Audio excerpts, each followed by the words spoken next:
नमस्कार प्यारे विद्यार्थियों, आप सभी का अपने YouTube channel concept with sigma में आप सभी का हार्दिक अभिनंदन है, स्वागत है, वेलकम है। आपको मालूम है कि साथियों, अपनी निःशुल्क वीडियो सभी विषयों की चली हुई है। विषय विशेषज्ञ द्वारा पढ़ाने का कार्य जारी है। उसी क्रम को आज आगे बढ़ाते हुए अपन ने सब्जेक्ट शुरू किया है पॉलिटिकल साइंस, और पॉलिटिकल साइंस का पहला ही टॉपिक रहेगा और टॉपिक का नाम है भारतीय संविधान सभा का व संविधान का निर्माण। इसका मतलब आज हम जो टॉपिक पढ़ने जा रहे हैं कि भारतीय संविधान का निर्माण किस प्रकार किया गया, संविधान सभा का निर्माण किस प्रकार किया गया।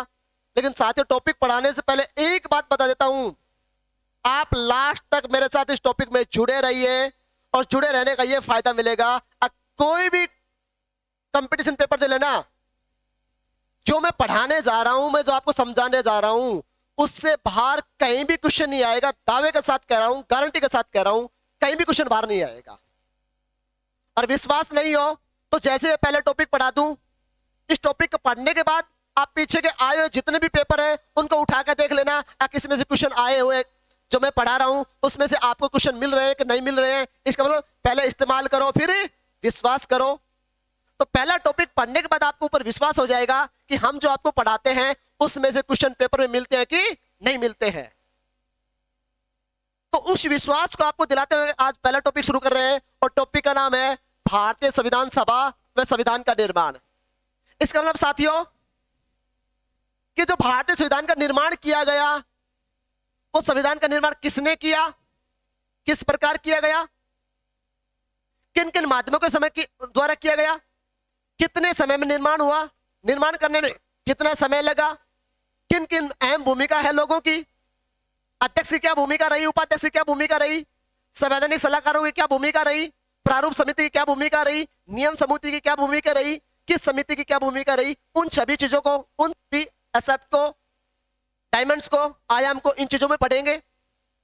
भारतीय संविधान का निर्माण संविधान सभा ने किया तो पूरी संविधान सभा के बारे में पढ़ेंगे कि भारतीय संविधान सभा ने किस प्रकार संविधान का निर्माण किया, कितने अधिवेशनों के माध्यम से किया, कितनी बैठकों के माध्यम से किया। फिर हम पढ़ेंगे भारत का संविधान किस प्रकार लिखित है, किस प्रकार निर्मित है, किस प्रकार विश्व का सबसे बड़ा संविधान है। इसके साथ साथ पढ़ने के साथ यह भी पढ़ेंगे कि दुनिया के अलिखित संविधान है तो कौन कौन से हैं, अलिखित संविधान किसे कहते हैं, लिखित संविधान किसे कहते हैं। इन सभी बातों के ऊपर चर्चा करेंगे। तो चर्चा करने से पहले हम बात करते हैं टॉपिक की, और हमारे टॉपिक का नाम है भारतीय संविधान सभा व संविधान का निर्माण। अब टॉपिक पढ़ते ही आपके दिमाग में आ गया होगा कि भारतीय संविधान का निर्माण किसके द्वारा किया गया, संविधान सभा के द्वारा। इसका मतलब भारत का संविधान संविधान सभा ने बनाया। तो पहले एक क्वेश्चन का आंसर तो आपके टॉपिक के नाम में छिपा हुआ है। दूसरी बात, जब हम पढ़ते हैं कि भारतीय संविधान, ये शब्द पढ़ते हैं तो ये शब्द पढ़ते ही हमारे दिमाग में तीन शब्द आते हैं कि भारत का संविधान क्या है, कि भारत का संविधान लिखित है, भारत का संविधान निर्मित है, और भारत का संविधान विश्व का सबसे बड़ा लिखित संविधान है।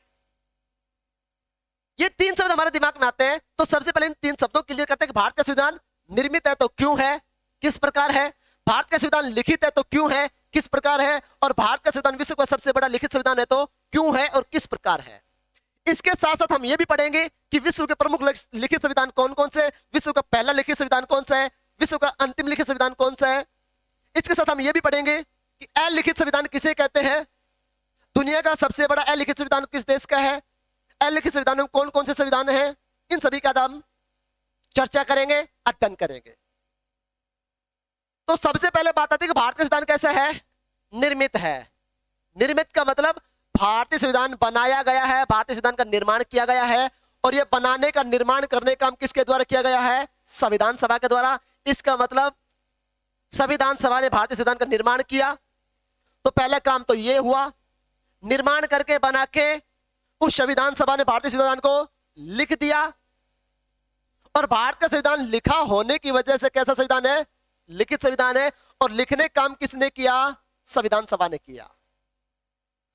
तो आपके दिमाग में आ गया होगा कि भारत का संविधान लिखित है तो क्यों है, निर्मित है तो क्यों है। निर्मित है तो क्यों है, संविधान सभा ने निर्माण किया। लिखित है तो क्यों है? लिखने का काम संविधान सभा ने किया। इन तीनों बातों को हम क्लियर करने से पहले सबसे पहले बात करते हैं कि लिखित संविधान, निर्मित संविधान और विश्व का सबसे बड़ा लिखित संविधान। अब विश्व का सबसे बड़ा लिखित संविधान होते ही आपके दिमाग में यह बात आती है कि जो संविधान किसी बड़ी किताब में लिखा हुआ हो वो बड़ा संविधान होता है, और किसी छोटी किताब में लिखा हुआ हो वो छोटा संविधान होता है।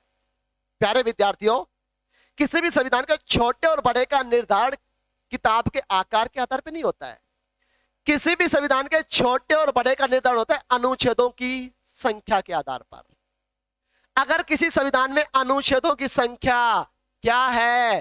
कम, संविधान कैसा होगा? छोटा। अगर किसी संविधान में अनुच्छेदों की संख्या क्या हो? अधिक हो, संविधान कैसा होगा? बड़ा। तो छोटे संविधान कौन कौन से हैं? बड़े संविधान कौन कौन से हैं? इन सभी की चर्चा भी करेंगे, लेकिन इन सभी की चर्चा करने से पहले हम क्लियर करेंगे कि कोई संविधान दुनिया का लिखित संविधान है तो वो लिखित संविधान क्यों कहलाता है। इसके साथ हम यह भी क्लियर करेंगे कि दुनिया का कोई संविधान अलिखित है तो अलिखित संविधान किसे कहते हैं।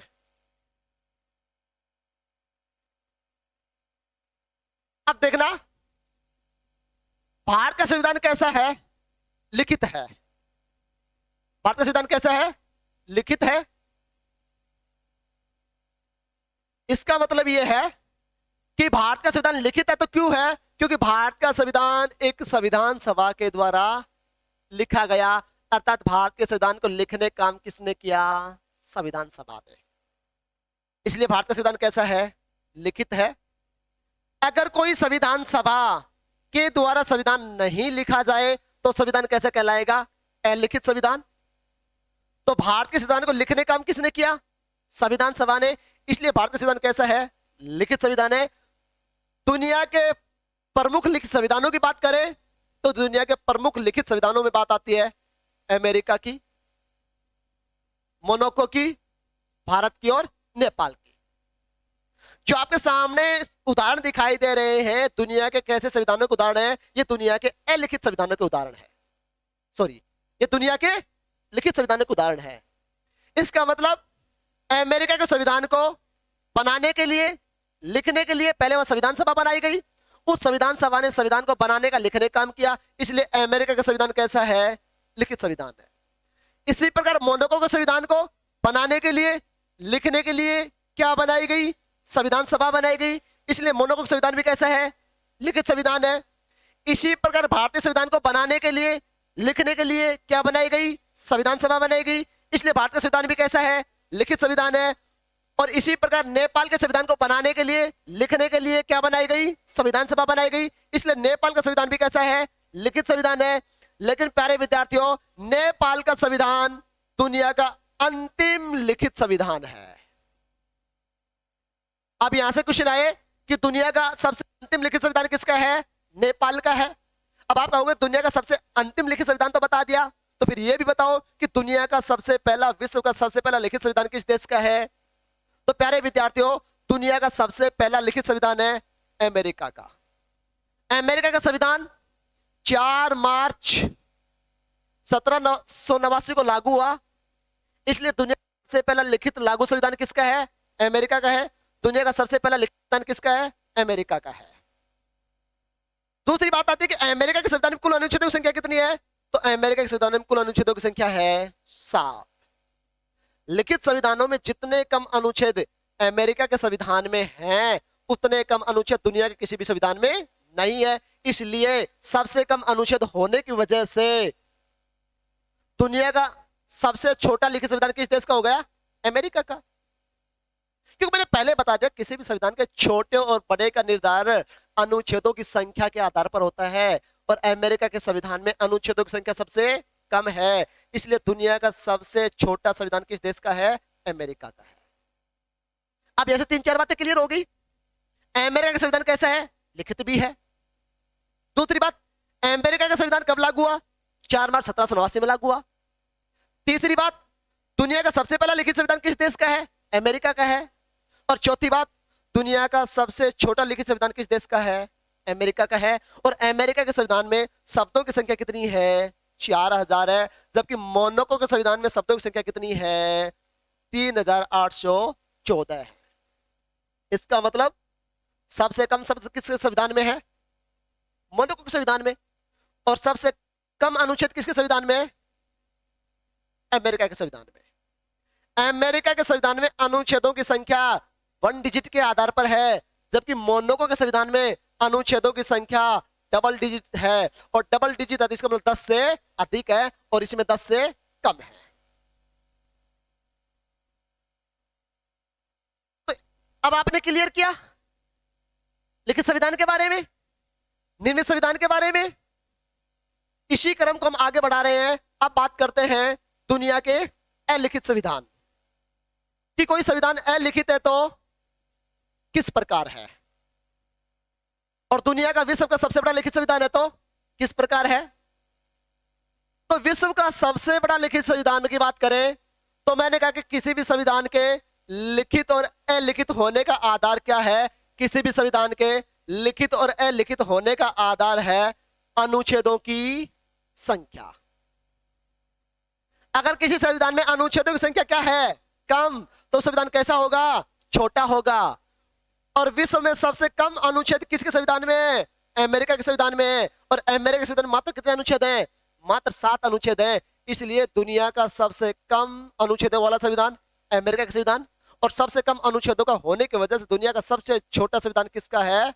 अमेरिका का संविधान है। जिस संविधान में अनुच्छेदों की संख्या क्या हो? अधिक हो, वो संविधान कैसा रहेगा? बड़ा रहेगा। और भारत के संविधान में अनुच्छेदों की संख्या कितनी है? 395 है। इसलिए दुनिया का सबसे बड़ा लिखित संविधान किस देश का है? दुनिया का सबसे बड़ा लिखित संविधान भारत का है। तो प्यारे विद्यार्थियों, किसी भी संविधान के छोटे और बड़े का निर्धारण आकार के आधार पर नहीं होता है, छोटे बड़े आकार के आधार पर नहीं होता है, अनुच्छेदों की संख्या के आधार पर होता है। अब अधिकांश स्टूडेंटों को आज पहली बार पता चला होगा कि कोई संविधान छोटा है तो किस प्रकार है, बड़ा है तो किस प्रकार है। दुनिया का सबसे छोटा संविधान कौन सा है? अमेरिका का। दुनिया का सबसे बड़ा लिखित संविधान किसका है? भारत का। अब आपके दिमाग में बात आती है कि बार बार कि लिखित शब्द चल रहा है, अलिखित शब्द चल रहा है, तो लिखित संविधान किसे कहते हैं, अलिखित संविधान किसे कहते हैं? तो लिखित संविधान के बारे में हम पहले क्लियर कर चुके कि जो संविधान किसी संविधान सभा के द्वारा लिखने कार्य किया गया हो वो लिखित संविधान कहलाएगा। लेकिन बात आती है अब अलिखित संविधान किसे कहते हैं और दुनिया के प्रमुख अलिखित संविधान कौन कौन से हैं। तो अब हम बात करते हैं अलिखित संविधानों की। और अलिखित संविधानों की बात करें तो सबसे पहले बात आती है कि अलिखित संविधान किसे कहते हैं। अलिखित संविधान उस संविधान को आ जाएगा जो संविधान को लिखने के लिए, बनाने के लिए किसी प्रकार की संविधान सभा का निर्माण नहीं किया गया हो, किसी प्रकार की संविधान सभा का गठन नहीं किया गया हो, वो संविधान कैसा कहलाएगा? अलिखित संविधान कहलाएगा। इसका मतलब एक होता है संविधान लिखित और एक संविधान होता है अलिखित। लिखित संविधान किसे कहते हैं? जिस संविधान को बनाने का काम, जिस संविधान को लिखने का काम किसी संविधान सभा ने किया, वो संविधान कैसा कहलाएगा? लिखित। लेकिन जिस संविधान को लिखने के लिए, बनाने के लिए किसी प्रकार नहीं बनाई गई हो, वो संविधान कैसा कहलाएगा? और अलिखित संविधान। और अलिखित संविधानों की बात करूं तो प्रमुख उदाहरण है ब्रिटेन का संविधान अलिखित है, न्यूजीलैंड का संविधान अलिखित है, सऊदी अरब का संविधान अलिखित है, इजराइल का संविधान अलिखित है। इन संविधानों को अलिखित संविधान क्यों कहते हैं? क्योंकि इन देशों के संविधानों को बनाने के लिए, इन देशों के संविधानों को लिखने के लिए संविधान सभा नहीं बनाई गई, किसी प्रकार की कोई संविधान सभा का निर्माण नहीं किया गया। इसलिए ये संविधान क्या कहलाते हैं? अलिखित संविधान कहलाते हैं। किसी भी संविधान का लिखित और अलिखित का आधार लेखन के आधार पर नहीं होता है। आप ये नहीं कह सकते हो जो संविधान लिख रखा है वो लिखित है और जो नहीं लिख रखा है वो अलिखित है। नहीं, किसी भी संविधान के लिखित और अलिखित होने का आधार क्या होता है? संविधान सभा। किसी संविधान को बनाने के लिए, लिखने के लिए संविधान सभा बनाई गई तो कैसा संविधान? लिखित। और किसी संविधान को बनाने के लिए, लिखने के लिए किसी प्रकार की संविधान सभा नहीं बनाई गई तो संविधान कैसा कहलाएगा? अलिखित संविधान। अब बात करते हैं कि जो भारत का संविधान है वो भारत का संविधान कैसा है? भारत का संविधान है, भारत का संविधान कैसा संविधान है? बात करें,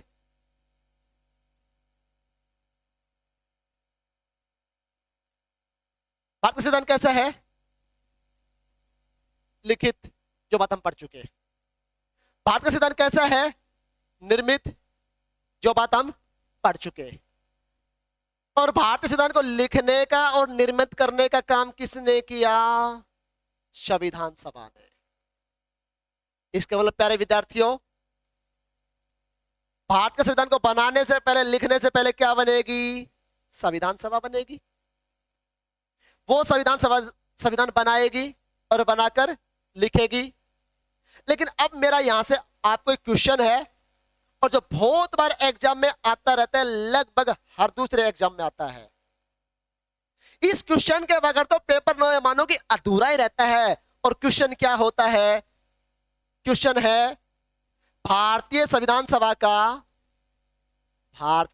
सभा का गठन ओब्लिक निर्माण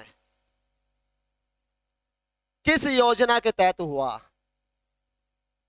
किस योजना के तहत हुआ? ऑप्शन ए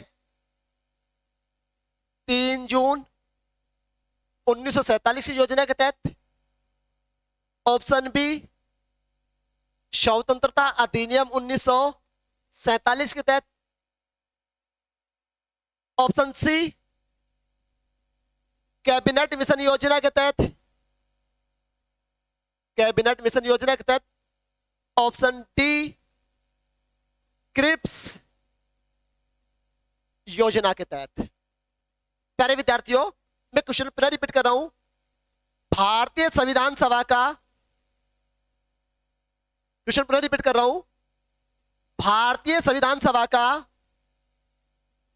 भारतीय संविधान सभा का गठन ओब्लिक निर्माण किस योजना के तहत हुआ? इसका मतलब कि भारतीय संविधान सभा का निर्माण किसके द्वारा किया गया? ऑप्शन ए 3 जून 1947 की योजना के तहत, ऑप्शन बी भारतीय स्वतंत्रता अधिनियम 1947 के तहत, ऑप्शन सी कैबिनेट मिशन योजना के तहत, ऑप्शन डी क्रिप्स योजना के तहत। प्यारे विद्यार्थियों, इस प्रश्न का आंसर होगा भारतीय संविधान का निर्माण किया था, भारतीय संविधान सभा का निर्माण किया था कैबिनेट मिशन ने। इसका मतलब संविधान सभा बनने से पहले क्या आएगा भारत में? Cabinet mission. तो इसका मतलब यह हुआ कि पहले क्या बनेगा? Cabinet mission. वो कैबिनेट मिशन किसका निर्माण करेगा? संविधान सभा का। वो संविधान सभा किसका निर्माण करेगी? संविधान का।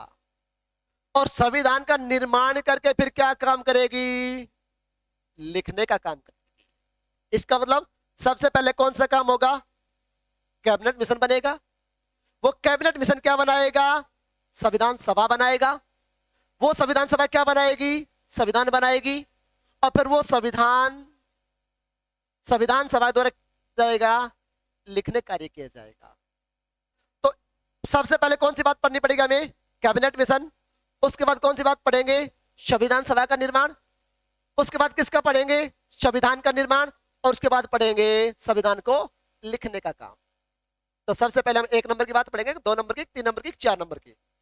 ऑब्वियसली आपके दिमाग में आएगा सबसे पहले हम किसकी बात पढ़ेंगे? 1 नंबर वाली बात। और 1 नंबर वाली बात की बात करें तो सबसे पहले हम पढ़ेंगे कैबिनेट मिशन। कि कैबिनेट मिशन क्या है, कैबिनेट मिशन का काम क्या था, कैबिनेट मिशन भारत में क्यों आया, संविधान बनाने के लिए आया, संविधान सभा बनाने के लिए आया। तो साथियों, सबसे पहले बात करता हूं संविधान सभा का निर्माण, संविधान सभा का गठन किसने किया? कैबिनेट मिशन ने किया। कैबिनेट मिशन का दूसरा नाम क्या है? मंत्रिमंडलीय योजना। जी आप कैबिनेट मिशन कह दो, जी मंत्रिमंडलीय योजना कह दो, एक ही बात है।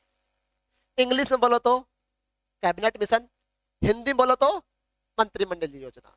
कई बार आप मीडिया में सुनते हो, मीडिया में पढ़ते हो कि प्रधानमंत्री ने आज कैबिनेट की बैठक बुलाई। उसी बात को आप कई बार पढ़ते हो, सुनते हो कि प्रधानमंत्री ने आज मंत्रिमंडल की बैठक बुलाई। बात वही है, जिसे कैबिनेट से मत बोल दो और चीफ मंत्रिमंडल से मत बोल दो। तो भारतीय संविधान सभा का गठन निर्माण किसने किया? कैबिनेट मिशन ने किया। कैबिनेट मिशन में 3 सदस्य क्या थे? ये तीनों ही सदस्य क्या थे? मंत्री थे। और तीनों किस स्तर के मंत्री थे? तीनों ही कैबिनेट स्तर के मंत्री थे। और तीनों ही कैबिनेट स्तर के मंत्री होने की वजह से इसका नाम दे दिया गया कैबिनेट मिशन। अगर इसके सदस्य राज्य मंत्री होते तो नाम हो जाता राज्य मंत्री मिशन। अगर ये सदस्य उपमंत्री होते तो नाम हो जाता उपमंत्री मिशन। लेकिन कैबिनेट मिशन में जो सदस्य थे वो किस स्तर के मंत्री थे? कैबिनेट स्तर के मंत्री थे, इसलिए नाम क्या हो गया? Cabinet mission. प्यारे विद्यार्थियों,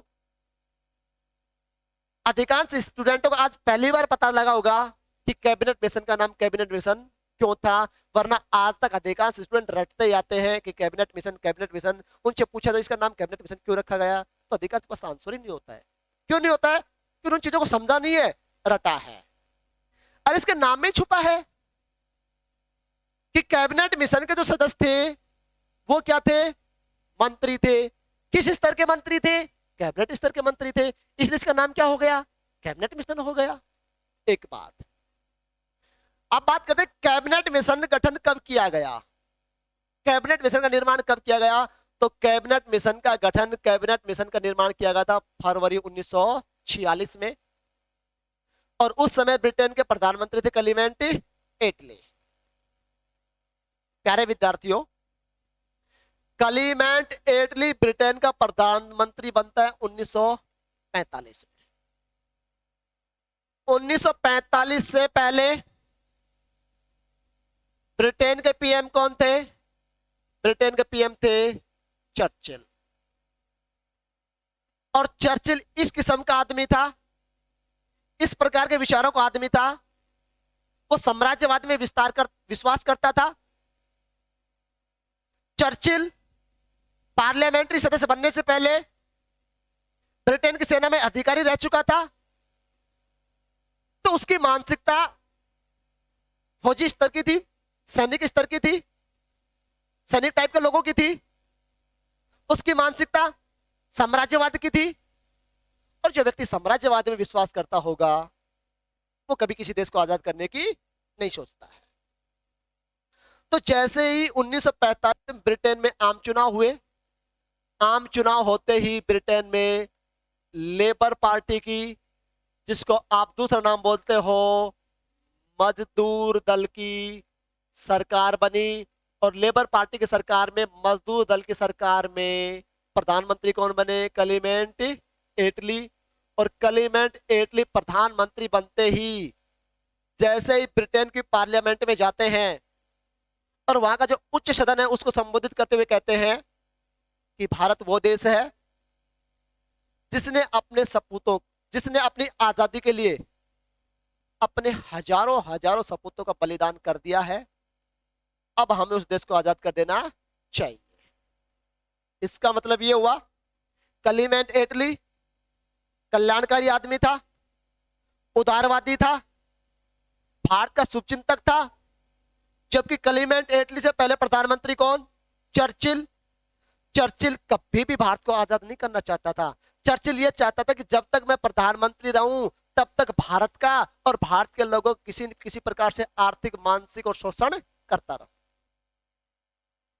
और भारतीयों का चर्चिल के द्वारा शोषण करने का सबसे बड़ा उदाहरण यह है साथियों कि 1939 में सेकंड विश्व युद्ध शुरू हो गया था। और इसी सेकंड विश्व युद्ध के दौरान सन 1943-44 में भारत के बंगाल में क्या पड़ा था? अकाल पड़ा था। और उस अकाल की वजह से बंगाल में क्या आ गई थी? भूखमरी आ गई थी। क्या आ गई थी? भूखमरी आ गई थी। बंगाल के लोग भूख की वजह से इतने कमजोर हो गए थे कि वो केवल मात्र एक कंकाल नजर आते थे। ब्रिटेन के कई पत्रकारों ने, बंगाल के उस समय के कई पत्रकारों ने लिखा है कि जब ब्रिटेन के लोग बंगाल के कलकत्ता में जब हॉलों से, सिनेमा हॉलों से फिल्म देखकर बाहर निकलते थे तो उन सड़कों के ऊपर इस प्रकार भारतीय लोग कंकालों की तरह पड़े हुए नजर आते थे। एक एक दिन में कई कई हजार लोग मारे जाते थे। क्यों? कि बंगाल में क्या पड़ गया था? अकाल पड़ गया था। और अकाल के समय ब्रिटेन का प्रधानमंत्री चर्चिल भारतीय बंगाल के लोगों की सहायता करने की बजाय इनके बंगाल के भूखे लोगों के हिस्से का अनाज ब्रिटेन के तात्कालिक प्रधानमंत्री चर्चिल ने कहां भेज दिया? सेकेंड विश्व युद्ध में लगी हुई ब्रिटेन की सेना को भेज दिया। अर्थात उसने ये सोचा कि भारत के लोग भूखे मरे, प्यासे मरे, उससे कोई मुझे मतलब नहीं है, लेकिन मेरी सेना, ब्रिटेन की सेना भूखी प्यासी नहीं मरनी चाहिए। इसलिए चर्चिल ने भारत के बंगाल के भूखे लोगों का हिस्से का अनाज कहां भेज दिया? युद्ध में ब्रिटेन के सैनिकों के लिए। इसलिए 1943 के बंगाल के अकाल में भारत के करोड़ों लोग मारे गए और उन करोड़ों लोगों की हत्या का जिम्मेदार कौन? ब्रिटेन का तात्कालिक प्रधानमंत्री चर्चिल। इसलिए प्यारे विद्यार्थियों, चर्चिल भारतीयों का आर्थिक रूप से, मानसिक रूप से, शारीरिक रूप से शोषण करने में विश्वास करता था। चर्चिल अगर प्रधानमंत्री रहता जिंदगी भर तो शायद वो जिंदगी भर कभी भी भारत को आजाद नहीं करता। शुक्र मनाओ कि 1945 ब्रिटेन में आम चुनाव हुए और आम चुनाव में लेबर पार्टी की सरकार आई। लेबर पार्टी की सरकार आई और प्रधानमंत्री क्लीमेंट एटली बने और क्लीमेंट एटली बनते ही वो भारतीयों को आजाद करने की बात सोची, भारतीयों को शासन देने की बात सोची। इसलिए कई बार यहां से क्वेश्चन आता है कि भारत की आजादी के समय 1947 में, भारत के विभाजन के समय 1947 में, भारतीय संविधान निर्माण के समय ब्रिटेन के प्रधानमंत्री कौन थे? तो साथियों, इन सभी बातों का आंसर होगा कि भारत की आजादी के समय, भारत के विभाजन के समय, भारत की स्वतंत्रता के समय, भारतीय संविधान के निर्माण के समय, भारतीय संविधान सभा के निर्माण के समय, कैबिनेट मिशन के समय ब्रिटेन के प्रधानमंत्री कौन थे? क्लीमेंट एटली। और क्लीमेंट एटली 1945 से लेकर 1955 तक ब्रिटेन के प्रधानमंत्री रहे, लगभग लगातार 10 वर्ष तक। और इन 10 वर्षों के दौरान जो भी घटना घटित हुई उसके संदर्भ में अगर प्रधानमंत्री पूछे ब्रिटेन का तो आंसर क्या होगा? क्लीमेंट एटली। तो क्लीमेंट एटली भारतीयों के प्रति अच्छा व्यक्ति था, भारतीयों के प्रति उदार व्यक्ति था, इसलिए वो भारतीयों को आजाद करना चाहता था। तो जब उसने आजाद करने की बात कही तो ब्रिटेन के लोगों ने कहा, ब्रिटेन के सांसदों ने कहा कि हम भारत को आजाद तो कर देंगे और जैसे भारत आजाद हो जाएगा तो भारत का शासन स्वयं भारतीय चलाएंगे। और किसी भी देश की शासन व्यवस्था को चलाने के लिए क्या होने चाहिए? नियम कानून कायदे होने चाहिए। और ये नियम कानून कायदे किस में होते हैं? संविधान में होते हैं। किसमें होते हैं? संविधान में होते हैं। इसलिए ब्रिटेन के तात्कालिक प्रधानमंत्री क्लीमेंट एटली के सलाहकारों ने कहा कि हमें भारत को आजाद करने से पहले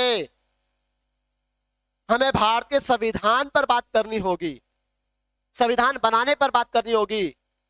और संविधान बनाने का काम कौन करेगी? वहां की कोई संविधान सभा करेगी। इसलिए क्लीमेंट एटली के सलाहकारों ने कहा कि भारत को आजाद करने से पहले संविधान बनाया जाए और संविधान बनाने से पहले वहां किसी प्रकार की संविधान सभा का निर्माण किया जाए। इसलिए क्लीमेंट एटली ने अपने सलाहकारों की बात को मानते हुए भारत को आजाद करने से पहले भारत के संविधान सभा और संविधान निर्माण कार्य पर शुरू किया। और इस निर्माण कार्य के दौरान क्लीमेंट एटली ने फरवरी 1946 में किसका गठन किया? कैबिनेट मिशन का गठन किया। अब बात आती है कि कैबिनेट मिशन में कुल कितने सदस्य थे? यहां से बहुत बार क्वेश्चन आता है कि कैबिनेट मिशन में कुल कितने सदस्य थे? आंसर होगा 3। और यहां से बहुत बार क्वेश्चन आता है प्यारे विद्यार्थियों कि निम्नलिखित में से कौन सा व्यक्ति, कौन सा सदस्य कैबिनेट मिशन का सदस्य नहीं था। क्वेश्चन आपके सामने लिख रहा हूं, निम्न में से कौन सा व्यक्ति ऑब्लिक सदस्य कैबिनेट का हिस्सा नहीं था, कैबिनेट में शामिल नहीं था। Option A Pethick Lawrence, option B Stafford Cripps, option C A V Alexander, option D Lord Mountbatten. Question पर रिपीट कर रहा हूं, निम्न में से कौन सा व्यक्ति, कौन सा सदस्य कैबिनेट मिशन का हिस्सा नहीं था, कैबिनेट मिशन में शामिल नहीं था। Option A Pethick Lawrence, option B Stafford Cripps, option C Alexander, option D Lord Mountbatten. यह क्वेश्चन बहुत बार आता है और प्यारे विद्यार्थियों ये चार के चार ऑप्शन क्रम आगे पीछे हो सकता है, लेकिन अधिकांश पेपरों में ये ऑप्शन चेंज ही नहीं होते। आंसर क्या होगा? अधिकांश स्टूडेंट आंसर बता रहे हैं लॉर्ड माउंटबेटन। वेरी गुड प्यारे विद्यार्थी, इसका आंसर होगा लॉर्ड माउंटबेटन। इसका मतलब लॉर्ड माउंटबेटन कैबिनेट मिशन का सदस्य नहीं था, कैबिनेट मिशन में शामिल नहीं था। अब बात आती है कि लॉर्ड माउंटबेटन कैबिनेट मिशन में क्यों शामिल नहीं था। इसका ये आंसर होगा कि कैबिनेट मिशन के जो तीन सदस्य थे, तीनों क्या थे? मंत्री थे क्लीमेंट एटली की सरकार में, जबकि लॉर्ड माउंटबेटन क्लीमेंट एटली की सरकार में मंत्री नहीं था, सरकार का हिस्सा नहीं था, सरकार में सदस्य नहीं था। लॉर्ड माउंटबेटन उस समय किसी अन्य पद पर काम कर रहा था, गवर्नर जनरल वाइसराय के पद पर काम कर रहा था। लॉर्ड माउंटबेटन उस समय भारत का क्या था? गवर्नर जनरल वाइसराय था, और भारत का गवर्नर होने की वजह से ये क्लीमेंट एटली की सरकार में मंत्री नहीं था, इसलिए लॉर्ड माउंटबेटन कैबिनेट का सदस्य नहीं था, कैबिनेट मिशन में शामिल नहीं था। तो पहले बात यह करें कि कैबिनेट मिशन सदस्य कितने थे? आंसर होगा 3। ये 3 सदस्य कौन कौन थे? नंबर 1 पैंथिक लॉरेंस, जो इस कैबिनेट मिशन क्या था? अध्यक्ष था। Number 2 Stafford Cripps. अब मैं एक बात थोड़ी सी हट के जा रहा हूं, बात 1942 कर रहा हूं, जिस समय ब्रिटेन के प्रधानमंत्री 42 में चर्चिल थे, उस समय की बात कर रहा हूं। जब ब्रिटेन के प्रधानमंत्री 1942 में चर्चिल थे, और आपको मालूम है कि 1939 में सेकेंड विश्व युद्ध शुरू हो गया था, और चर्चिल चाहता था कि जैसे तैसे भारतीय लोगों का सेकेंड विश्व युद्ध में सहयोग लिया जाए, ताकि हम प्रथम विश्व युद्ध की तरह सेकेंड विश्व युद्ध भी जीत सके। और ब्रिटेन के ऊपर बार बार दबाव बना रहा था अमेरिका, और अमेरिका बार बार इस बात का दबाव बना रहा चाह रहा था कि जैसे तैसे करके भारतीय लोगों को ब्रिटेन के सैनिकों में शामिल किया जाए। क्यों?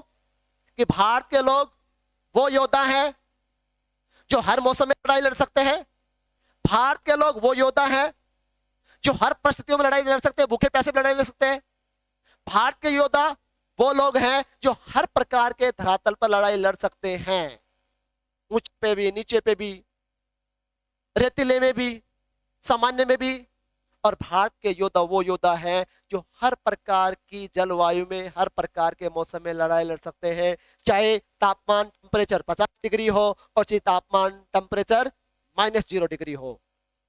इसलिए अमेरिका बार बार ब्रिटेन पर यही दबाव बना रहा था, ब्रिटेन सरकार पर यही दबाव बना रहा था कि जैसे तैसे भारतीय लोगों को ब्रिटेन सेना के माध्यम से सेकेंड विश्व युद्ध में शामिल किया जाए, ताकि हम सेकेंड विश्व युद्ध जीत सके।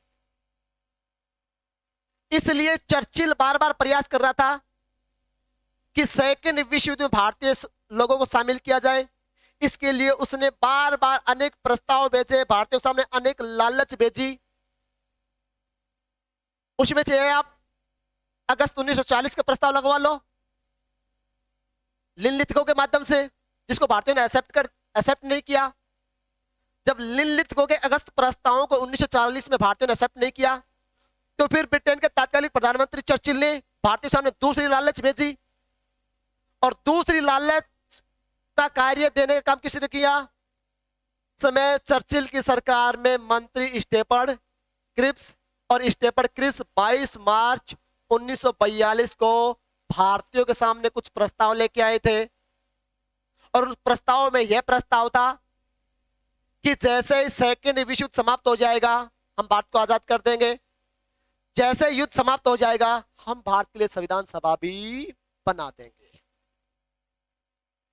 स्टेफर्ड क्रिप्स बात कर रहा था युद्ध समाप्त होने के बाद की, जबकि भारतीयों ने कहा युद्ध समाप्त होने के बाद क्यों, अभी कर दीजिए। क्रिप्स ने कहा यह काम अभी नहीं हो सकता, युद्ध समाप्त होने के बाद हो सकते हैं। तो भारतीयों ने कहा युद्ध होने के बाद सब ये कार्य हो सकते हैं, तब तक हम वेट नहीं करेंगे, आप अपना काम कीजिए, हम अपना काम करेंगे। इसलिए 22 मार्च 1942 में स्टेफर्ड क्रिप्स ने भारतीयों के सामने जो प्रस्ताव रखे, उन्हें क्रिप्स प्रस्ताव, उन्हें क्रिप्स योजना, या फिर उन्हें क्रिप्स मिशन के नाम से भी जाना जाता है, जिनको भारतीयों ने क्या कर दिया था? अस्वीकार कर दिया था, जिनको भारतीयों ने बिल्कुल नकार दिया था। तो वापस कैबिनेट मिशन पे आ रहा हूं। तो कैबिनेट मिशन का दूसरा सदस्य कौन था? Stafford Cripps. और कैबिनेट मिशन का तीसरा सदस्य कौन था? A V Alexander. तो इस प्रकार ये कैबिनेट मिशन के 3 सदस्य थे और तीनों ही मंत्री थे और कैबिनेट स्तर के मंत्री थे। अब बात आती है कैबिनेट मिशन का काम क्या था, कैबिनेट मिशन का उद्देश्य क्या था, कैबिनेट मिशन गठित क्यों किया गया था। तो कैबिनेट मिशन का काम उद्देश्य, 2 उद्देश्य थे। एक तो था इसका प्रत्यक्ष उद्देश्य प्रत्यक्ष काम, और एक था इसका अप्रत्यक्ष उद्देश्य अप्रत्यक्ष काम। कैबिनेट मिशन का प्रत्यक्ष काम था संविधान सभा का निर्माण करना, संविधान सभा का गठन करना, भारत के लिए संविधान सभा बनाना। यह तो था इसका प्रत्यक्ष काम, डायरेक्ट काम, दिखावे का काम। जबकि कैबिनेट मिशन का अप्रत्यक्ष काम, कैबिनेट मिशन का गौण काम, कैबिनेट मिशन का छिपा हुआ काम, कैबिनेट मिशन का पर्दे के पीछे काम क्या था, और वो पर्दे के पीछे गौण काम, अप्रत्यक्ष काम, इनडायरेक्ट काम था भारत का विभाजन करना। क्या करना? भारत का विभाजन करना। अब सुनो प्यारे विद्यार्थियों, आपसे पूछे कि कैबिनेट मिशन का काम क्या था, उद्देश्य क्या था, तब सीधा आंसर है कैबिनेट मिशन के 2 उद्देश्य थे, एक तो था प्रत्यक्ष और एक था अप्रत्यक्ष। प्रत्यक्ष उद्देश्य भारत के लिए संविधान सभा बनाना, अप्रत्यक्ष उद्देश्य क्या था? का विभाजन करना। तो आज अधिकांश स्टूडेंट को पहली बार पता लगा होगा कि कैबिनेट मिशन का कोई अप्रत्यक्ष उद्देश्य भी था। कैबिनेट मिशन का संविधान सभा बनाने के अलावा अन्य कोई भी काम था। यह अधिकांश स्टूडेंटों को पहली बार इस वीडियो के माध्यम से पता लगा होगा। ठीक है, इस प्रकार कैबिनेट मिशन जो इसको काम सौंपा गया था, उस काम को करने के लिए इसे कहां आना था? इसे आना था भारत में। और कैबिनेट मिशन भारत में सबसे पहले किस शहर में पहुंचा? दिल्ली में पहुंचा। और दिल्ली में कब पहुंचा? तो कैबिनेट मिशन भारत में दिल्ली पहुंचा 24 मार्च 1946 को। यहां से भी क्वेश्चन आता है कि कैबिनेट मिशन भारत में कब पहुंचा, तो आंसर होगा 24 मार्च 1946 को। कैबिनेट मिशन का भारत में पहुंचते ही कुछ पार्टियों ने इसका स्वागत किया। जैसे स्वागत करने वाली पार्टियों में कांग्रेस है, कुछ पार्टियों ने इसका क्या किया? विरोध किया। और विरोध करने वालों में कौन है? जैसे हिंदू महासभा है, मुस्लिम लीग है, इस प्रकार की पार्टियों ने इसका विरोध भी किया। मुस्लिम लीग ने भारत में कैबिनेट मिशन का विरोध क्यों किया? मुस्लिम लीग द्वारा कैबिनेट मिशन का विरोध करने का मुख्य उद्देश्य यह था कि मुस्लिम लीग मांग कर रही थी कि कैबिनेट मिशन एक नहीं दो संविधान सभा बनाए। किस किस के लिए? एक पाकिस्तान के लिए और एक भारत के लिए। जबकि कैबिनेट मिशन का काम कितनी संविधान सभा बनाना था? एक संविधान सभा बनाना था, और वो भी किस देश के लिए? केवल भारत के लिए। लेकिन मुस्लिम लीग बार बार क्या रिट लगा रही थी कि दो संविधान सभा, पाकिस्तान के लिए भी संविधान सभा। तो इस प्रकार मुस्लिम लीग विरोध कर रही थी, अन्य अनेक छोटी छोटी पार्टियां भी विरोध कर रही थी। तो मुस्लिम लीग के द्वारा इन विरोधियों को मनाने में, भारत की परिस्थितियों को अनुकूल बनाने में, परिस्थितियों का अध्ययन करने में समय तो लगता ही है। और समय लगने की वजह से, विरोधियों को मनाने की वजह से, जो संविधान सभा बनाने का जो काम करने आई थी उस काम में थोड़ा डिले होता चला गया। और डिले के दौरान सबसे पहले किसको मनाया? मुस्लिम लीग को। कि मुस्लिम लीग को कैबिनेट मिशन ने विश्वास दिया, आश्वासन दिया कि जैसे ही पाकिस्तान बन जाएगा तो हम पाकिस्तान के लिए भी एक अलग से संविधान सभा बना देंगे। तो इस प्रकार कैबिनेट मिशन के द्वारा पाकिस्तान को आश्वासन दिए जाने के बाद, पाकिस्तान को विश्वास दिए जाने के बाद, पाकिस्तान मुस्लिम लीग का विरोध करना बंद कर दिया। तो मुस्लिम लीग का विरोध करना बंद करने के बाद फिर जो कैबिनेट मिशन जिस उद्देश्य के लिए, जिस काम के लिए आई थी, उस काम को अपने को आगे बढ़ाते हुए कैबिनेट मिशन ने भारत के संविधान निर्माण के लिए, भारत की संविधान सभा बनाने के लिए अपनी योजना प्रस्तुत की। प्यारे विद्यार्थी, मैंने पहले बताया था कि कैबिनेट मिशन भारत में आया है संविधान सभा बनाने के लिए, न कि संविधान बनाने के लिए। क्योंकि संविधान बनाने का काम तो संविधान सभा करेगी, और संविधान सभा बनाने का काम कौन करेगा? Cabinet mission. तो कैबिनेट मिशन ने संविधान सभा बनाने के लिए अपनी योजना प्रस्तुत की। और यह योजना किस दिन प्रस्तुत की? यह योजना प्रस्तुत की 16 मई 1946 को। ऐसे क्वेश्चन आता है। और क्वेश्चन क्या आता है कि संविधान सभा ने संविधान का गठन करने के लिए, संविधान का निर्माण करने के लिए अपनी योजना कब प्रस्तुत की?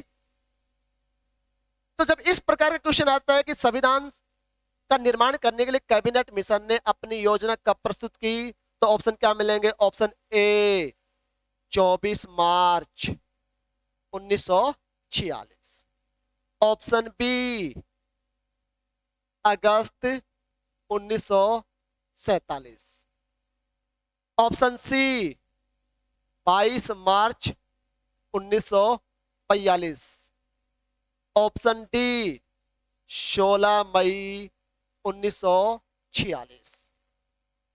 प्रिय विद्यार्थियों, मैं क्वेश्चन पुनः रिपीट कर रहा हूं। कैबिनेट मिशन भारतीय संविधान सभा बनाने के लिए, भारतीय संविधान सभा निर्माण करने के लिए अपनी योजना कब प्रस्तुत की? ऑप्शन ए 24 मार्च 1946, ऑप्शन बी अगस्त 1947, ऑप्शन सी 22 मार्च 1942, ऑप्शन डी 16 मई 1946। तो साथियों, यहां पर मैं देख रहा हूं लगभग सभी स्टूडेंटों के दिमाग में एक ही आंसर चल रहा है, और वो आंसर चल रहा है 16 मई 1946। कुछ स्टूडेंटों के दिमाग में ऑप्शन आ रहा है 24 मार्च 1946, जो कि गलत है। क्यों? 24 मार्च 1946 के दिन तो कैबिनेट मिशन भारत में पहुंचा था, जबकि प्रश्न पूछ रहा है योजना प्रस्तुत करने का। और योजना प्रस्तुत करने का काम किस दिन किया था? 16 मई 1946 को। यह योजना किस लिए प्रस्तुत की गई थी? संविधान सभा बनाने के लिए। और इस प्रकार कैबिनेट मिशन ने अपनी योजना प्रस्तुत करते हुए निर्धारित किया गया कि भारत के लिए जो संविधान सभा बनेगी, उस संविधान सभा कुल सदस्य कितनी होगी? 389। और इन 389 सदस्यों को कितने भागों में बांटा गया? 3 भागों में बांटा गया। कि 389 सदस्यों में से 292 सदस्य ब्रिटिश प्रांतों से लिए जाएंगे। और प्यारे विद्यार्थियों, उस समय भारत में ब्रिटिश प्रांत थे 11, अर्थात भारत के वो क्षेत्र, वो प्रांत जिनकी शासन व्यवस्था ब्रिटिश पार्लियामेंट के द्वारा बनाए गए नियम कानून कायदों के माध्यम से गवर्नर और गवर्नर जनरल के माध्यम से जिन प्रांतों की शासन व्यवस्था चलती थी वो प्रांत भारत में ब्रिटिश प्रांत कहलाते थे। और उस प्रकार के प्रांतों की संख्या थी भारत में 11। तो 11 ब्रिटिश प्रांतों से संविधान सभा में कितने सदस्य जाने थे? 292 सदस्य। ये सदस्य कैसे जाने थे? निर्वाचित होकर। और इनका निर्वाचन कौन करेंगे? प्रांतीय विधानसभाओं के सदस्य, अर्थात इनका चुनाव आम जनता के द्वारा नहीं किया जाएगा। आम जनता किनको चुनेगी? विधानसभाओं के सदस्यों को। अरे विधानसभा के सदस्य बोले तो विधायक, अरे विधायक बोले तो एमएलए। जनता एमएलए को चुनेगी, विधायकों को चुनेगी, और वो जनता के द्वारा चुने ये एमएलए, चुने ये विधायक किसका चुनाव करेंगे? ब्रिटिश प्रांतों से 292 सदस्यों का चुनाव करेंगे। अर्थात आम जनता के द्वारा चुने हुए सदस्य किसी का चुनाव करते हैं तो वो चुनाव कैसा कहलाता है? अप्रत्यक्ष। तो ब्रिटिश प्रांत 11 ब्रिटिश संविधान सभा में 292 सदस्य जाने थे, उनका चुनाव किस प्रकार हुआ? अप्रत्यक्ष रूप से। किनके द्वारा हुआ? विधानसभाओं के सदस्यों के द्वारा। 4 सदस्य कहां से जाने थे? चीफ कमिश्नर क्षेत्रों से। प्यारे विद्यार्थियों, इन्हें इंग्लिश में बोले तो चीफ कमिश्नर क्षेत्र, हिंदी में बोले तो मुख्य आयुक्त प्रदेश। अरे जिस प्रकार वर्तमान समय में केंद्र शासित प्रदेश हैं, इस प्रकार के क्षेत्रों को उस समय किस नाम से जाना जाता था? चीफ कमिश्नरी क्षेत्रों से नाम से जाना जाता। और इन चीफ कमिश्नरी क्षेत्रों की शासन व्यवस्था भी कौन चलाता था? ब्रिटेन सरकार। इसलिए हम इसको भी ब्रिटिश भारत कह सकते हैं। इसका ब्रिटिश भारत में क्या क्या शामिल था? 11 ब्रिटिश प्रांत और 4 चीफ कमिश्नरी क्षेत्र। इनको हम ब्रिटिश भारत शब्द से भी संबोधित कर सकते हैं कि ये ब्रिटिश भारत था। तो उस समय चीफ कमिश्नर प्रदेश कितने थे? 4। इनसे सदस्य कैसे जाने थे? निर्वाचित होकर। इनका निर्वाचन भी किनके द्वारा किया जाना था? विधायकों के द्वारा, एमएलए के द्वारा। अर्थात इनका अप्रत्यक्ष। इनका निर्वाचन भी कैसे होना था? अप्रत्यक्ष होना था। अर्थात इनका निर्वाचन भी आम जनता ने नहीं किया, आम जनता के चुने हुए सदस्यों ने चुनाव किया। अर्थात जिस चुनाव में आम जनता अपना सदस्य चुने, प्रत्यक्ष चुनाव, और जिस चुनाव में आम जनता के चुने हुए सदस्य किसी का चुनाव करें तो अप्रत्यक्ष चुनाव। अब यहां से क्वेश्चन आता है, संविधान सभा में कुल कितने सदस्य निर्वाचित होकर जाने थे?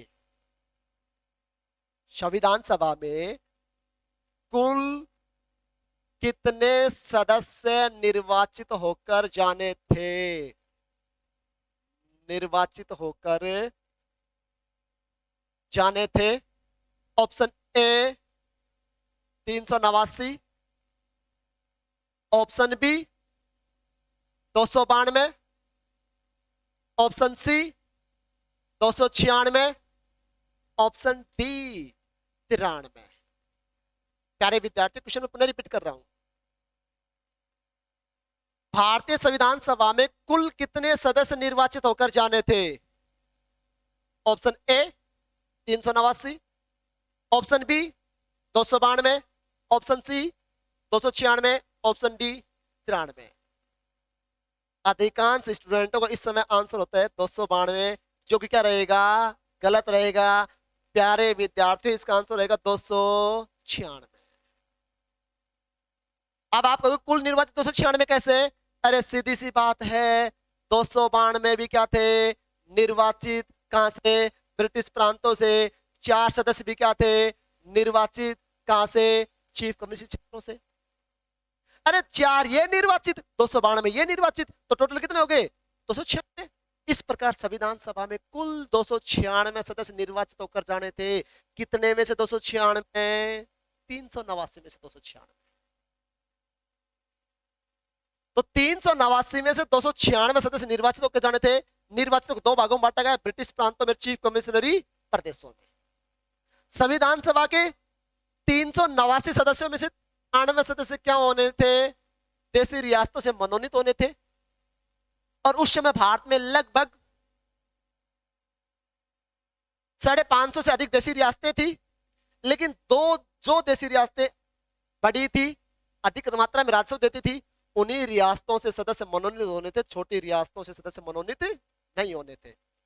तो उस समय भारत में देशी रियासतों में से कितने सदस्य मनोनीत होने थे? 93 सदस्य क्या होने थे? मनोनीत। और मनोनीत करने काम कौन करेगा? उस रियासत का राजा करेगा, उस रियासत का शासक ही करेगा।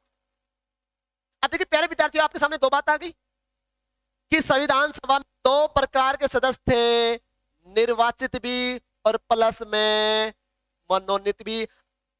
भारतीय संविधान सभा मिश्रित थी, मिक्स थी, निर्वाचित सदस्यों की भी, मनोनीत सदस्यों के भी। भारतीय संविधान सभा में दोनों प्रकार के सदस्य थे, निर्वाचित भी और मनोनीत भी। मनोनीत कहां से होने थे? देशी रियासतों से। अरे भारत के वो क्षेत्र जिनका शासन स्वयं भारतीय राजा चलाते थे उन्हें कहते थे देशी रियासत।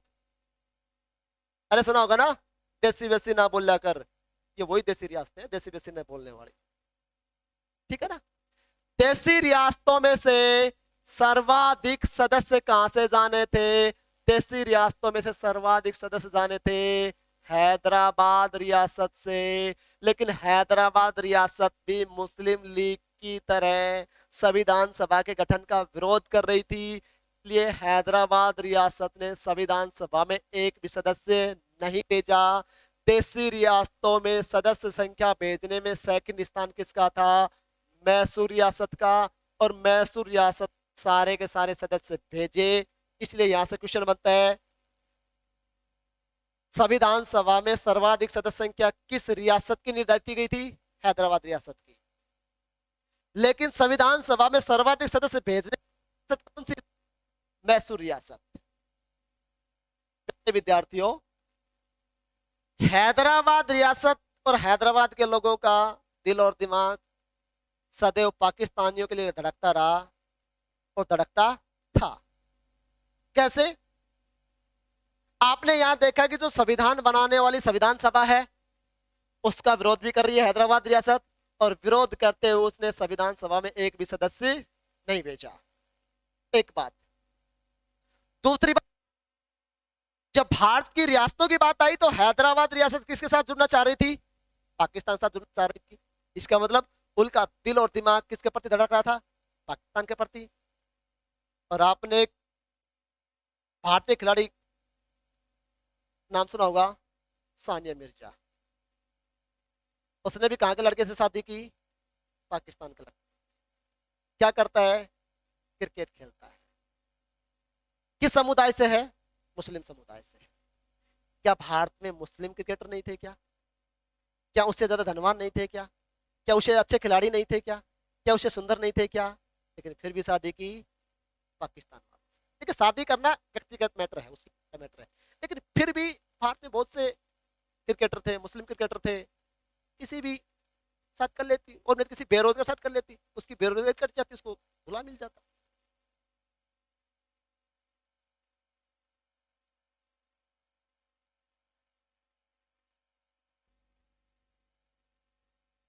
तो प्यारे विद्यार्थियों, किसके साथ क्या शादी करनी है क्योंकि व्यक्तिगत मैटर है, इसमें मेरा किसी के प्रति आरोप प्रत्यारोप नहीं है, लेकिन मेरा यह सिद्ध करना है कि हैदराबाद का भारत के प्रति लगाव कम और पाकिस्तान के प्रति लगाव ज्यादा रहा है। अब देखिए, मैंने बताया कि चीफ कमिश्नरी प्रदेशों से सदस्य कितने जाने थे? 4। और उस समय भारत में चीफ कमिश्नरी प्रदेश भी कितने थे? 4। इसके मतलब प्रत्येक से एक एक सदस्य। और ये 4 चीफ कमिश्नरी प्रदेश कौन कौन से थे? A B C D. A means Ajmer Merwara, और अजमेर मेरवाड़ा बोले तो कहां स्थित? राजस्थान में। बी फॉर बलूचिस्तान, और बलूचिस्तान बोले तो कहां वर्तमान में? पाकिस्तान में। सी फॉर बोले तो कुर्ग, और कुर्ग वर्तमान बोले तो कर्नाटक। और डी फॉर दिल्ली, और दिल्ली बोले तो वर्तमान में भारत की राजधानी, जिन्हें कहा जाता है दिल्ली किनकी? दिल वालों की। तो इस प्रकार उस समय कितने प्रदेश थे? 4 थे, और प्रत्येक सदस्य भी कितने जाने थे? एक एक। ये 4 चीफ कमिश्नरी प्रदेश कौन कौन से थे? ए बी सी और D. A means Ajmer Merwara, वर्तमान में कहा? राजस्थान में। बी मीन्स बलूचिस्तान, वर्तमान में कहा? पाकिस्तान में। सी मीन्स कुर्ग, वर्तमान में कहा, कर्नाटक में। और डी मीन्स दिल्ली, वर्तमान में भारत की राजधानी। अब यहां से कई बार क्वेश्चन आता है कि निम्नलिखित में से कौन सा चीफ कम्युनिस्ट प्रदेश नहीं था, और उस समय जब प्यारे विद्यार्थी नहीं है था पूछता है तो एक ऑप्शन मिलेगा आपको बम्बई, 3 ऑप्शन इनमें से मिलेंगे और एक ऑप्शन मिलेगा बम्बई। प्रिय विद्यार्थियों, प्यारे स्टूडेंटों, उस समय बम्बई चीफ कम्युनिस्ट प्रदेश नहीं था। उस समय बम्बई भारत का एक प्रांत था और वो भारत का ब्रिटिश प्रांत था, और ब्रिटिश प्रांत है तो इन 11 ब्रिटिश प्रांतों में शामिल था। तो इस प्रकार कैबिनेट मिशन योजना के तहत कैबिनेट मिशन ने भारतीय संविधान सभा कुल सदस्य कितनी निर्धारित की? 389। अब बात यह आती है कि सदस्य संख्या 389 क्यों निर्धारित की? इससे कम भी हो सकती थी, ज्यादा भी हो सकती थी। सदस्य संख्या 389 निर्धारित करने की वजह है जनसंख्या। वजह क्या है? जनसंख्या।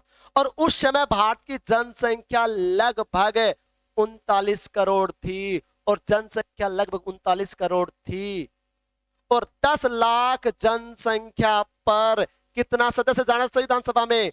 10 लाख जनसंख्या पर एक सदस्य जाना था। इसलिए संविधान सभा का प्रत्येक सदस्य चाहे निर्वाचित और चाहे मनोनीत हो, औसतन कितनी जनसंख्या का प्रतिनिधित्व करेगा? 10 लाख। जब एक सदस्य 10 लाख पर होगा तो लगभग 39 करोड़ पर कितने सदस्य होंगे? 389। इसलिए उस समय भारत की तात्कालिक जनसंख्या 39 करोड़ होने की वजह से सदस्य संख्या कितनी बनी? 389। प्यारे विद्यार्थियों, आज के इस टॉपिक को हम यहीं रोक रहे हैं। अगर आपको टॉपिक अच्छा लगा हो, पसंद आया हो, तो हमारे वीडियो को लाइक कीजिए, हमारे चैनल को सब्सक्राइब कीजिए, बेल आइकन दबाइए ताकि आने वाला हर नया वीडियो आपके पास तुरंत पहुंच सके, हम आपके लोगों तक सहायता पहुंचा सके। God bless you. We meet you again next time. Thank you.